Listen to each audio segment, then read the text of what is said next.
अस्सलामुअलैकुम नाज़रीन, TNT में आपका खैर मक़दम करते हैं। मैं मोहम्मद अदील। मेरे साथ ऐसी ये जनाब कौम में खिदमत खल्क़ कर रहे हैं।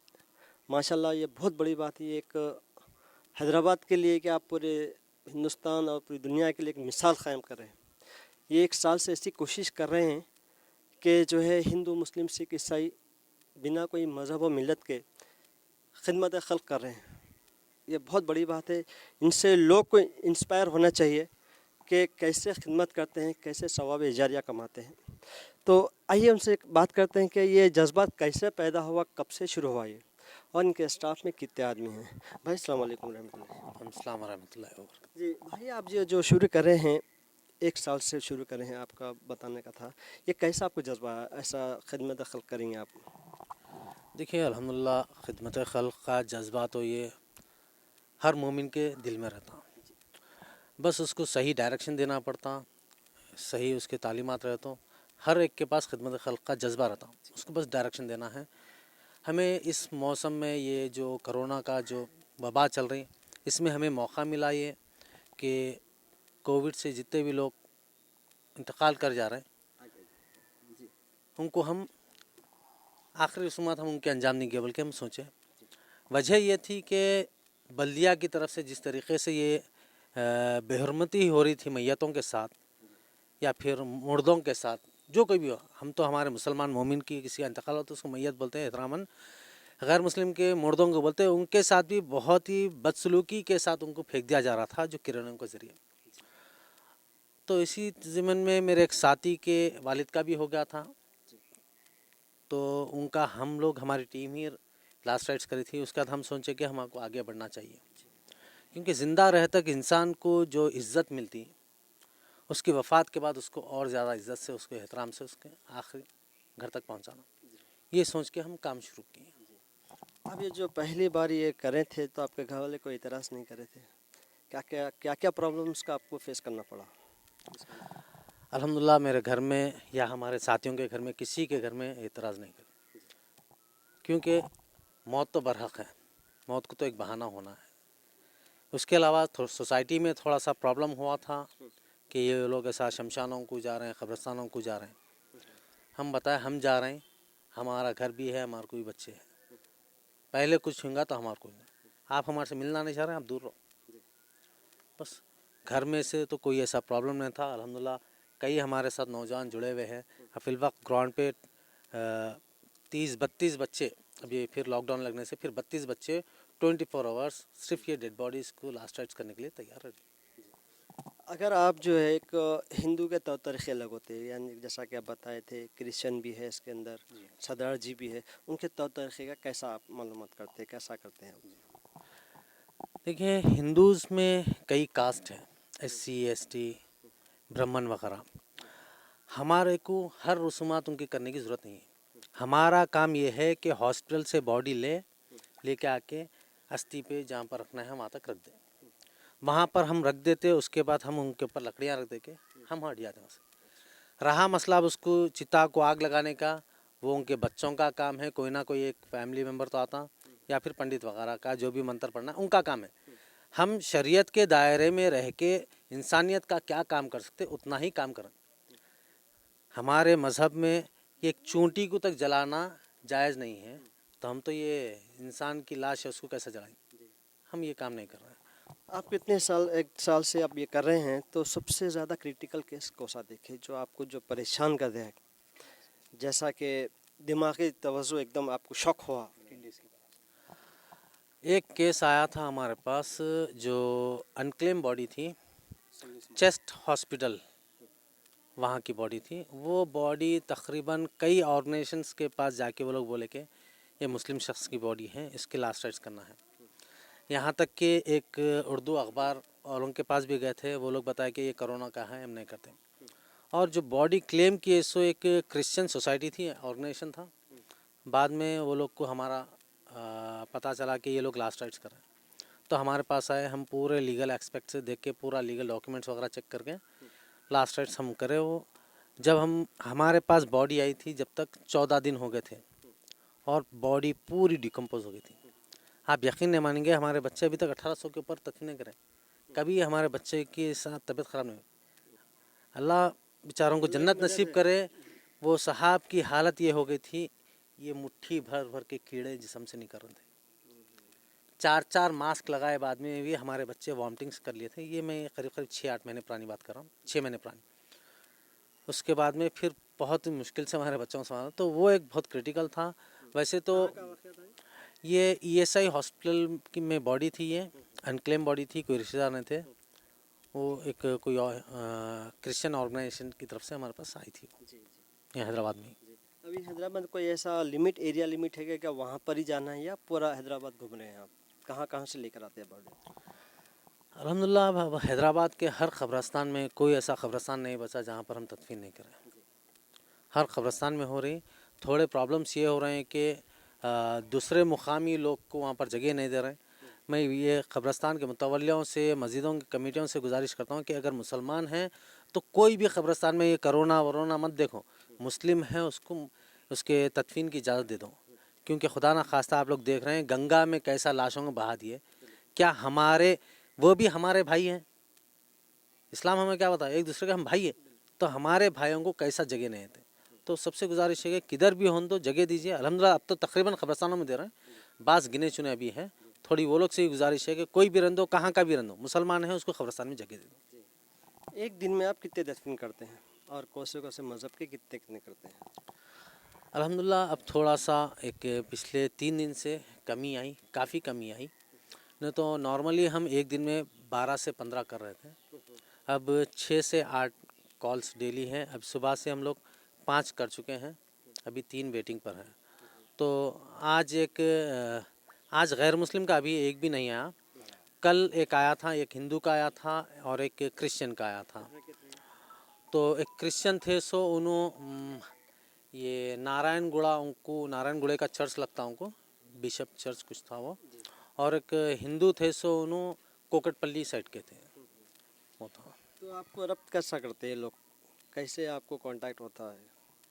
अब तकरीबन सोशल मीडिया पे हमारा नंबर वायरल हो चुका है, कई बड़े बड़े ऑर्गेनाइजेशंस वालों के पास हमारा नंबर है, और कई मसाजिद में, हर एक हॉस्पिटल्स में, एम्बुलेंस वाले के पास, तकरीबन हर किसी के पास हमारा नंबर है। कुछ भी ऐसा परेशान होते डायरेक्ट हमारा कांटेक्ट नंबर देख के उस पर कॉल करके बता देना। तो आप कुछ मैसेज देना चाहेंगे आवाम को कि? देखिए मैसेज ये है कि कोरोना एक बीमारी है, ये आई और ये जाने वाली है, जाएगी। इससे डरेंगे तो आप नुकसान उठाएंगे। कोरोना का मुकाबला कर सकते हैं अगर हिम्मत से रहे आप, तो आधा इलाज आपका हो गया। रिसेंट मेरे रिलेटिव में ही 29 साल का लड़का हैबत खा के आखिरी टाइम पे हार्ट अटैक इंतकाल हो गया। 14 दिन से बीमार था, दवाखाने फिर लिया, मेरे को ऑक्सीजन निकाले तो मर जाता हूँ बोल रहा था। हकीकत में हार्ट आके चलेगा। तो ये डर से बहुत ज़्यादा अमवात हो रहे हैं। अगर ये लोग हिम्मत से रहेंगे तो 50% इलाज हो जा रहा है इनका, और 50% ये लोग मेडिटेशन जो है, आप विटामिन सी है, विटामिन डी है, और आपको जो भी प्रॉब्लम हो रहे हैं उसके मल्टीविटामिन है, ये लिए तो इंशाल्लाह बहुत सेल कम होगा। अक्सर ये देखने में आ रहा है जिस घर में कोरोना है उसकी मैयत हो गई तो उसके घर वाले खुद उसको कॉपरेट नहीं कर रहे हैं। जैसा कि मिसाल की तरफ मैयत से पहले की बात करता हूँ, मरीज है, वो मरीज़ क्या करते हैं उसको बिल्कुल अलहदा कर लेते हैं। उसका खाना पीना, रहना करना, सोना करना पूरा टोटली अलग कर लेते हैं। या बीवी हो या बच्चे हो या माँ बाप हो, बहन भाई जो भी है घर में, उससे भी आधा डिप्रेशन में चल जाता है बंदा। उसके बारे में आपका क्या कहना है? आप वाकई में बहुत अच्छा सवाल करें। ये जो हरकत हो रही, इसी से ही आदमी टूट जा रहा, वहीं डिप्रेशन में आ जा रहा। वो मरीज़ है, उसकी इयादत करो आप, उसके साथ रहो आप, उसकी बीमारी आपको लगने वाली नहीं है।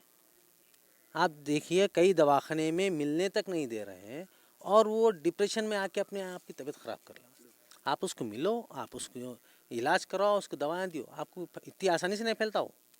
कोरोना देखिए हैदराबाद में हर घर, तेलंगाना के हर घर में कोरोना हुआ सो आपको मेरे को नहीं मालूम हो रहा, आके चले गया। हमारा इम्यून सिस्टम स्ट्रांग है इसलिए। तो सबको यही मैसेज है, कोई बीमार है तो उसकी इयादत करो, उससे मिलो, उसका ख्याल रखो ताकि वो जल्द से जल्द ठीक हो जाए। ये भी देखने में आ गया उसके कमरे में डाल लेते हैं, खाना भी कम नीचे से दवा लगा देते हैं, उसको खाना पीना टोटली अलग करते हैं। ये वजह क्यों ऐसा कर रहे हैं पेशेंट के साथ? क्यों डिप्रेशन में उसको और ज़्यादा बीमार कर देते हैं? ये सरासर गलत है, इस तरीके की हरकत नहीं करना चाहिए। हाँ, दवाखानों में ज़रा एहतियात करें, ठीक है, दवाखाने की बात मान लेता हूँ मैं, लेकिन घर पर हमारे ऐसा हो रहा तो इस तरीके की हरकत करना सरासर गलत चीज़ है ये। आप सोचो, खुदा ना खास्ता, इससे पहले चेचक की बीमारी आई थी, चिकनगुनिया आया था, प्लग आया था, जब परेशान हुए, जब नहीं करी ऐसी हरकत तो अब क्यों? वो बीमारी फैलने वाली नहीं थी। तो इस तरीके का मत करिए, एहतियात करिए, इंशाल्लाह सब ठीक होने वाला है। इस तरीके का रवैया आप लोग का रहेगा तो और ज़्यादा अमवात होने के बहुत ज़्यादा चांसेस। ये भी है, गवर्नमेंट की तरफ से क्वारंटाइन बोल के जो है बैनर लगा देते हैं, तो बीमार आदमी को ऐसा समझते हैं कि ये बहुत बड़ा जुर्म करके रहा है। ना दोस्त है बाप, ना रिश्तेदार, ना पड़ोसी, कोई करीब नहीं जाता। देखिए, क्वारंटाइन जिस तरीके से करें ओके कर दिए, लेकिन उसको ऐसा मत बताइए कि इन्हें कुछ मुजरिम है या फिर इन्हें कुछ ख़तरनाक चीज़ है दूसरों को फैलाते उनके। एहतियातन बोलिए, आप लोग नहीं सुन रहे हैं तो उनको रखिए एक जगह, बोलिए आप लोग स्ट्रिक्ट करिए, आप मत निकलिए, आप अपने घरों में रहिए। ये ख़ास तौर पे ऐसा जो फैला दे रहे हैं, पैनिक कर दे रहे हैं लोगों को, अरे क्वारंटाइन कर दिए, क्वारंटाइन कर दिए, उसमें लोग बहुत ज़्यादा लोग हैबत खा ले रहे हैं। और जो सोशल मीडिया है, न्यूज़ेस है, इसमें क्या है, पूरे नेगेटिव न्यूज़ आ रही, इतने लोग मर गए, इतने लोग मर गए। हालांकि मैं बोलता हूँ कि हुकूमतें सही फिगर कोई चीज़ का नहीं बता रही, अच्छे का नहीं, बुरे का नहीं, टेस्ट का नहीं, कुछ का नहीं, क्या नहीं। तो ये मीडिया, वो जो चैनल्स है, जो गवर्नमेंट से जो न्यूज़ है सारा, वो सब साइड में हटाओ, अपना ख्याल रखो। और खुदा ना खास्ता जितने भी अमवात कोरोना से हुए, मैं तो इसको किसी का ज़िम्मेदार नहीं ठहराता हूँ। मैं बोलता हूँ जिसकी मौत हुई उन्होंने ज़िम्मेदार हैं, या फिर उनके घर वाले ज़िम्मेदार हैं। क्योंकि सेकेंड वर्ल्ड वॉर हुई थी, उससे ज़्यादा अमवात अब हुए, किसी के पास हिसाब किताब नहीं है इसका। किसी का, कई लोगों का घरों में हो जा रहा, कोई प्राइवेट हॉस्पिटल में, गवर्नमेंट, किसी के पास हिसाब नहीं है। वर्ल्ड वार का फिर भी हिसाब था। तो इसमें जो अमवात हुए, कोई दूसरा आपको नहीं मारा, आप अपने आप को मार लिए इसमें। आप क्या बोलना चाहेंगे कि जो है कोरोना से कैसे बचना चाहिए? कोई बीमार हो रहा है तो उसको कैसे बचना चाहिए, कैसे एहतियात करना चाहिए पेशेंट को? देखिए, कोरोना तो हर एक को आके गया और आएगा भी। सबसे पहले हिम्मत से रहना है, आपका विल पावर ही सबसे बड़ा आपका इलाज है। आपके पास हिम्मत रहेंगी तो आपका आधा इलाज हो गया। बाकी का आपको इतना पैनिक होने की ज़रूरत ही नहीं है, ऑक्सीजन फलां फलां की ज़रूरत ही नहीं पड़ती आपको। जब आप vitamin C, vitamin D, vitamin E, multi vitamin ले लेंगे, विटामिन डी वीकली एक लेना रहता है, विटामिन सी दिन में 2 मरता, विटामिन ई एक ले लिए दिन में, ये ले लिए तो आपको काफ़ी है। उसके साथ आपको जो हो रहा, सर का दर्द हो रहा तो सैराडोम ले लीजिए, मोशंस हो रहे हैं तो मोशन की टैबलेट का नाम बोल रहा हूँ, इस तरीके के लीजिए आप। क्योंकि इसमें क्या है, आपको कोरोना में आपको कोई एक चीज़ नहीं हो रही, आपको किसी को सर का दर्द हो रहा, किसी को चक्कर आ रही, किसी को मोशंस हो रहे हैं, किसी को बुखार आ रहा, अलग अलग चीज़। और कैफियत ऐसी हो रही कि आदमी बौरान हो रहा, कभी दो चीज़ एक साथ हो जाने से कमज़ोरी फील कर रहा, तो आदमी परेशान। देखिए, मैं एक मिसाल देता हूँ, कर्फ्यू लगे हुआ है, आप रोड पे बिंदास ठहरे हुए हैं, आप सेहतमंद हैं, भागे तो 1 सेकंड में उतनी दूर भागते। अगर पुलिस वाला दिख गया तो आप 2 कदम नहीं भाग सकते आप। वजह क्या है? दिमाग सुन्न हो आता। तो कोरोना का भी यही है, आप पैनिक बौरान हो जाने से आपका ट्रीटमेंट नहीं हो रहा। आप बौरान मत हो, बीमारी आई जाने वाली है, तो इलाज करें तो इंशाल्लाह सब ठीक हो जाता है, इसमें परेशानी वाली कोई बात नहीं। पिछले साल में इस साल में कितना फ़र्क आया मुझे तो? पिछले साल हम हफ्ते में हमारे को एक 20 से 25 कॉल आते हैं, और हफ्ते में, और इस साल दिन में एक आना शुरू हो गया, दिन में 25 कॉल आ रहे थे एक दिन में। स्टार्टिंग में 15 मार्च के बाद में 25 से 30 कॉल तो एक दिन में आ जा रहे थे। और एक दिन ऐसा गुजरा जब मुझे 120 कॉल्स आए थे डेथ के, 120, जिसमें से हम सिर्फ 25 कर सके थे, अटेंड कर सके थे। उसके बाद नॉर्मली हम जो हमको डेली 20-25 जो कॉल आ रहे थे, जिसमें हम 17 से 18 कर रहे थे। और रिसेंट आज से 4 दिन पहले तक 12-13, 12-13, 15 ऐसा हो रहे थे। अब एक 4 दिन से 6-8-9, 8-9, 7 इस तरीके के। तो आप ये आपके स्टाफ को कैसा मेंटेन करते हैं? ये जो एक्सपेंडिचर हो रहा है आपका, थोड़ा बहुत तो होता ही होगा, तो उसका कैसा आप लोग मैनेज करते हैं? आप लोग पेट्रोल अलाउंस हो गया, जैसा कि फूड हो गया, खाना पीना का, कैसा आपके स्टाफ को कैसा अरेंज करते हैं आप लोग? कोई गवर्नमेंट से कुछ मदद है आप लोगों को, क्या है? गवर्नमेंट से एक मदद ये है कि हमको एक काम से रोक नहीं रही है। ये बहुत बड़ी मदद है गवर्नमेंट की। इससे हट के कुछ अप्रिशिएट कर रहे हैं वो लोग आप लोगों को? अप्रिशिएट तो कुछ नहीं करें और हमको रोके भी नहीं, रोके नहीं, हमारे लिए बहुत फ़ायदेमंद है। इसके अलावा जो मेंटेनेंस वगैरह का है, अल्हम्दुलिल्लाह हमारे पास कई बिजनेसमैन है, कई सेल्समैन है, एडवोकेट्स है, डॉक्टर्स है, इंजीनियर्स है। अल्हम्दुलिल्लाह तकरीबन हमारी टीम वेल सेटल्ड है। बाज़ जो फाइनेंशियली बैक सपोर्ट है, उन लोगों का हम लोग क्या कर रहे हैं, आपस में ही एक दूसरे को सपोर्ट कर ले रहे हैं। और अल्हम्दुलिल्लाह बाज़ जो हमारे साहिब इस्तात लोग हैं, थोड़ा बहुत हमें सपोर्ट कर रहे हैं। जैसा मेरे कई साथी गल्फ़ वगैरह में रहते हैं, उनके रिश्तेदार यहाँ हैं, उनका थोड़ा बहुत सपोर्ट है। और दूसरे ऑर्गेनाइजेशन वाले भी ये मटेरियल से थोड़ा बहुत हमें सपोर्ट करें, तो अल्हम्दुलिल्लाह काम चल रहा। देखिए हम काम रोकने वाले तो नहीं हैं, जब तक अल्लाह ताला हमारे से काम लेगा, उन्हें ही ज़रिए बनाएगा। किस तरह, अब शुरू में तो हम हमारे जेबों से, हमारे ऑर्गेनाइजेशन के मेंबर जितने थे आपस में पैसे डाल के हम करते हैं। जितने हमारी सेविंग्स थी, हमारा घर का खर्चा निकला, जो सेव होता है, हम हमारे ऑर्गेनाइजेशन में डाल के हमें खैर का काम करते हैं। आपके घर में कितने अफराद होते हैं, उसके बावजूद भी आप ये रिस्क जो लेके काम कर रहे हैं, ये बहुत बड़ी बात है। तो आपके घर वाले कुछ आपको रोकते टोकते नहीं, हैबत नहीं खाते कि फलाने आप कब्रिस्तान भी जा रहे हैं, शमशान भी जा रहे हैं, सदरजों की जगह भी जा रहे हैं, तो ऐसा कुछ हुआ है कभी घर में, ऐसा टकराव हुआ है कुछ? अल्हम्दुलिल्लाह मेरी जॉइंट फैमिली है। कितने अफराद है घर में? गिना तो नहीं, गिना तो 50 के ऊपर जाते हैं।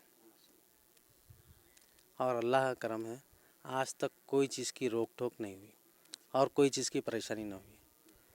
हमारा काम एहतियात करना है। आप एहतियात नहीं करेंगे तो आपको कुछ परेशानी होगी। अगर मौत बरहक है तो प्लेन में भी गए तो मौत होने वाली है, या नीचे झाड़ गिर के ही मौत होने वाली। तो मौत से डरना नहीं है, जो जैसा होना है वैसा होता, एहतियात करना सही है, बस इसी तरह। उसके अलावा घर में कोई चीज़ की परेशानी ना हुई। घर में उल्टे दुआएं दी हमारे वालिदैन के, बोले आप लोग कितना अच्छा खैर का काम कर रहे हैं। हमारे ये किरदार से कई गैर मुस्लिम मुतासिर हुए, कई गैर मुस्लिम मुतासिर हुए। मैं एक किस्सा क्या आपको क्या रिएक्शन है तो जब आप वो हिंदुओं में जाते हैं, ये करते मैं हैं तो? आपको ये बता रहा हूँ। मैं एक, हमें सिकंदराबाद से एक कॉल आया था गैर मुस्लिम का, उनकी वालदा का इंतकाल हो गया था, डेथ हो गई थी। वो ऑटो चलाने वाला था, बाजू ही उसका छोटा भाई रहता।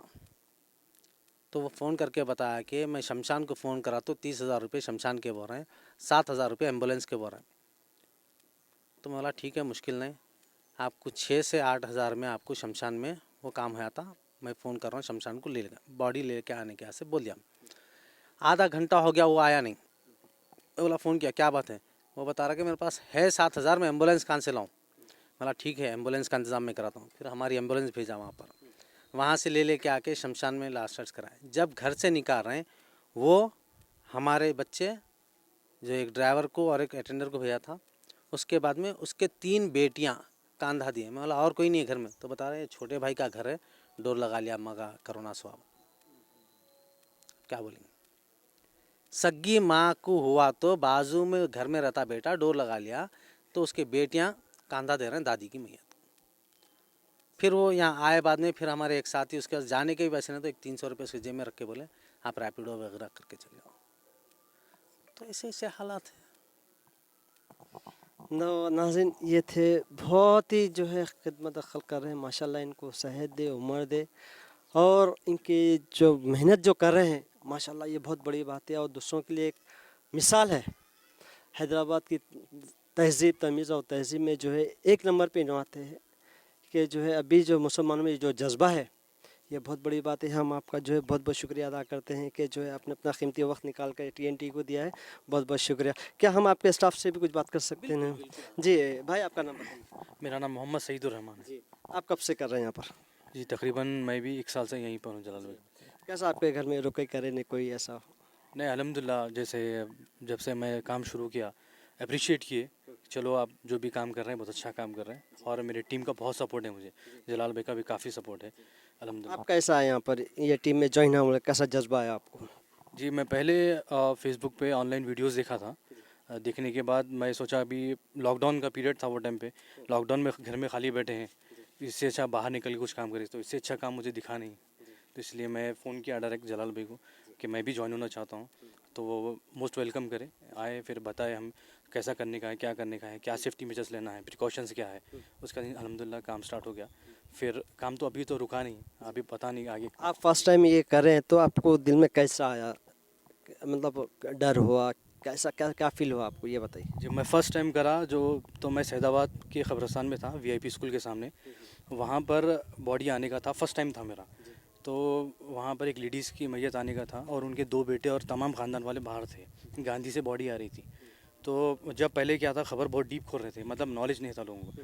तो रेडी था मैं, फिर बॉडी आई और उसके पास स्ट्रेचर नहीं था क्योंकि एम्बुलेंस में 2 बॉडीज़ थे।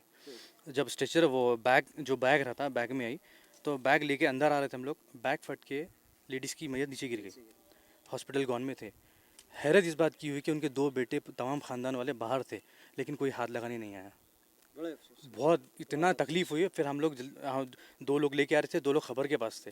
फिर हम लोग वहाँ पर भागे, जाके जो भी टाट-पट्टी जो भी मिली उसको अच्छा रैप करके आए। फिर पहले ही दिन में जब उतर की तदफीन किया, वो उस दिन ठान लिया मैं कि जब माँ को बेटा हाथ नहीं लगा रहा तो इतनी मतलब बहुत रो लिए हम लोग।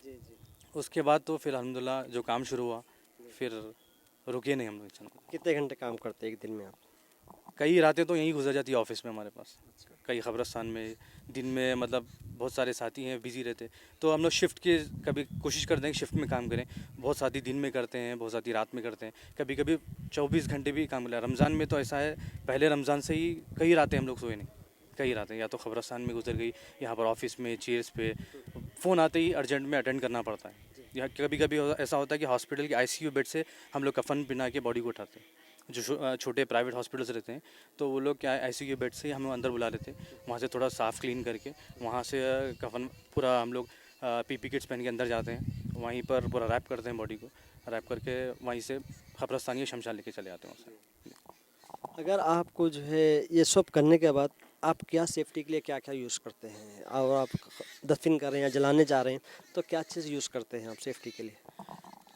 जहाँ भी हम लोग जाते हैं पहले तो हम पीपी किट्स इस्तेमाल करते हैं। पीपी किट्स, ग्लव्स होते हैं हमारे पास सैनिटाइजर्स होते हैं, प्लस हमारे पास टीम में डॉक्टर्स का बहुत बड़ा बैकअप है। जो मेडिसिन वगैरह, जो विटामिन सी है, जो भी मेडिसिन वगैरह लेने का है, वो प्रिकॉशंस 100% यूज़ करते हैं। और ज़्यादातर क्या है, एक दूसरे का अच्छा साथ देते हैं हम लोग, क्या एक के ऊपर प्रेशर आने नहीं देते, साथ में हो के एक दूसरे को, बहुत सारा टीम वर्क है ये, एक या 2 आदमी का काम नहीं है, पूरा टीम वर्क है। काम ज़्यादा से ज़्यादा डिवाइड कर लेते हैं भाई, प्रिकॉशंस बेस्ट से बेस्ट प्रिकॉशंस लेने की कोशिश करते हैं हम लोग। तो आपका नाम बताइए। मोहम्मद सईदुर रहमान, कहाँ के रहने वाले हैं? मैं रियासत नगर का जी। ये मोहम्मद सईद अनवर साहब है, रियासत नगर के रहने वाले हैं। माशाल्लाह फ्री ऑफ कॉस्ट जो मेहनत कर रहे हैं, दिल से लगन से जो काम कर रहे हैं, हम उनको जो है सल्यूट करते हैं और आपकी टीम को सल्यूट करते हैं। माशाल्लाह ऐसे ही जज्बात पैदा करिए और लोगों को भी दावत दीजिए आपकी टीम में आने के लिए कि खिदमत खल्क हो और मुसलमानों में जो है ये जज्बात पैदा हो। शुक्रिया। मेरा नाम है विनोद और हम बालनाथ से है ना, और हमारा गांव नेपाल है। और हमारे बड़े अप्पा है ना, ESI हिरागड्ढे में ज्वाइन करे थे 2 दिन पहले। उसके बाद में 1 दिन के बाद में ऑक्सीजन नहीं आ रहा बोल के और इमरजेंसी पे कहाँ अंदर ले गए थे ना। इमरजेंसी के बाद में फिर से क्या बोले, दूसरे दिन को ऑक्सीजन है बोले तो हाँ ना है बोल के बोल रहे, अंदर जाने तो नहीं दे रहे अपने को। अंदर नहीं जान दिया तो खुद हुए भी अपन क्या बोले तो भरोसे के ऊपर थे हमला। फिर नाइट के दिन क्या हुआ ना, बोल दिया नहीं है अब नो मोर बोल के बोल दिया। तो नाइट में ठीक है, हो गया। सुबह में क्या करे, सुबह में बॉडी दे तुम बोल, सुबह में बॉडी के वहाँ से हम लोग गए, गाड़ी पूरे रख लिए। तो इन्हें बोलता कि वहाँ जाके वो मैडम से बात करो बोलता, वो मैडम बोलती कि वहाँ जाके सार से बात करो बोलते। वो सार करने गए तो सिक्योरिटी करने जाओ बोलते, सिक्योरिटी करने गए तो फीस नहीं है बोलता। फीस क्या होता, फिर से मैडम कन जाना पड़ता, फिर से उनकन गए तो वो ये बोले तो उनके इंचार्ज कन जाके बात करे। उन्हें इंचार्ज एक फ़ोन करे थे जब बॉडी लेके आए, जब से यहाँ अन्ना को फ़ोन करे थे। हमारा फिर अन्ना है, अन्ना सपोर्ट करे ज़्यादा, यहाँ यूथ वेलफेयर NGO अन्ना है। तो यहाँ पे तो हो गया, सुकून से हो गया अन्ना अपने तो क्या बोले तो अच्छा हमारे को सपोर्ट करे बोले। हम लोग को यहाँ पे शहर नवी शहर है, हमारे को मालूम भी नहीं है। अन्ना लोगों को फ़ोन करे तो कुछ जब भी स्पॉट पे कनेक्ट होके हम लोग को हेल्प करे तो अन्ना है। Thank you. अस्सलाम वालेकुम, मेरा नाम मशहूद मुस्तफ़ा है जी। हम लोग अल्हम्दुलिल्लाह 24 आवर्स काम कर रहे हैं और ईद की नमाज़ पढ़ के हम लोग जो है सो कुर्ता होता है और टी शर्ट पहन के हम फील्ड पे निकल गए हैं। ईद के दिन 9 बजे हम लोग गांधी हॉस्पिटल पहुंच गए। हमको वहाँ से बॉडी लेना था जिसका कोई औलाद नहीं थी, मतलब गैर शादीशुदा थे वो। तो अनक्लेम कर दिए थे, बॉडी लावारिस कर दिए थे। तो हमारे को किसी ज़रिए से कॉल आया था, तो फिर हम जुड़ के जो है सब हमारी बॉडी है बोल के हम जो है सो उस बॉडी को लेके तो हमारे को क्लेम करके पूरी कार्रवाई करने तक हम पहुंचे थे दवाखाने को गांधी को 9 बजे। तो हमारे को बॉडी मिलने में हमारे को 2 बज गए हमारे को। हम लोग जब तक पूरी हमारी टीम वहाँ पर वेट करते रही एम्बुलेंस के साथ, उसके बाद फिर हम उसको लेके वहाँ पर से फिर नमाज़ पढ़ाई, तदफीन करके घर को आया तक हमारे को 3:30 हो गए। तो यह है नासिन मुसलमान, ये कौम है, ये मुसलमान ईद के दिन जो है सुबह 9 बजे से 2 बजे तक के जो है बिना कोई मज़हब व मिल्लत के ये जो काम कर रहे हैं, अंजाम दे रहे हैं, काम को जो अंजाम दे रहे हैं, ये बहुत बड़ी बात, हर किसी के बस की बात नहीं है। अल्लाह ताला भी काम उन्हीं से लेते हैं जो करता है, जो दिल में जज्बा रखता है। अल्लाह ताला का ये निज़ाम है, उन्हीं से काम लेता है जो दिल में जज्बा रखता है। तो मेरे भाई को जो है एक उसी दिन हमको तदफीन कर ही रहे थे हम लोग, और एक कॉल है क्रिश्चियन का बोल के, तो उसी वक्त हमारे सईद भाई जो है तो फिर निकल के फिर क्रिश्चियन करने के आप सईद भाई। तो आप ये कहाँ पर गए थे क्रिश्चियंस का लेने? तिलमनगिरी। आपका नाम बोलिए। मोहम्मद सईद। आप कहाँ रहते? मैं मेहंदीपट्टनम। मेहंदीपट्टनम से आप वहाँ से यहाँ दिल्ली आते हैं, फिर यहाँ से आप फील्ड पे जाते हैं। तो क्रिश्चियंस का क्या वाक़या था वो बताइए। वहाँ पर जो है सो हम पहुँच गए तिलमनगिरी शमशान इसको चर्च उस पर वहाँ पहुँच गए हम लोग। पहुँचे बाद में बॉडी के लिए लेटर होना बोल के बोले हम लोग, बहुत तकलीफ हुई वहाँ पर हम लोग को। 3 बजे से हम लोग 6 बज गए वहाँ पर हम लोग को। लेटर आए तक 5 बज गए। लेटर आए बाद में बोल रहे कि बॉडी हमारा यहाँ नहीं होता, यहाँ पर अपना कोटी का है, वो कोटी पे चाहिए बोल के बोले हम लोग को। वहाँ से हम लोग निकल गए वहाँ से। फिर कल मॉर्निंग का लेटर दिए हम लोग को, मॉर्निंग 12:30 का लेटर दिए थे हम लोग को, वहाँ जहाँ करना है बोल के बोले हम लोग को। तो कैसे करते हैं क्रिश्चियन का? तो अलग तरीका, तौर तरीका अलग होता है। आप पहली बार गए हैं तो कैसा लगा आपको? वहाँ हम लोग को ज़रा परेशानी हुई ज़रा मेरे को कि वो कॉफ़िन बॉक्स होना है, वो होना है बोल के बोले। फिर कॉफ़िन बॉक्स के लिए ऑर्डर दिए। फिर बहुत मुश्किल हुई था वहाँ पर, कोई नंबर नहीं दे रहे थे कोई वहाँ पर। फिर एक लेडी है, सवर्णा मैडम है, वहाँ पर आए बाद में उन लोग कॉफ़िन बॉक्स का नंबर दिए, मतलब जो बनाते हैं उन लोग नंबर दिए उन्होंने। फिर बात करे बंदे कॉफ़िन बॉक्स के लिए फ़ोन करें, फिर 12 बजे आके ले लीजिए बोल के बोले सुबह में। बहुत कॉर्पोरेट करे मैडम वो सवर्णा मैडम। तो आपको ये यूथ वेलफेयर एसोसिएशन की तरफ से जो आपने पूरा डिटेल बताने के बाद ये लोग ये करें। जी जी, बहुत साथ दिए उसके बाद में मैडम। शुक्रिया। अगर आपको किसी को भी जो है कुछ प्रॉब्लम हो रहा था, आप इस नंबर पर कॉल कर सकते हैं 7396969475 9700667961। आप इस पर कांटेक्ट कर सकते हैं और कुछ भी मालूमात हासिल करना चाहें तो इस पर मालूमात कर सकते हैं। कैमरामैन अरशद के साथ मैं मोहम्मद आदिल। अल्लाह हाफिज़। अस्सलाम वालेकुम।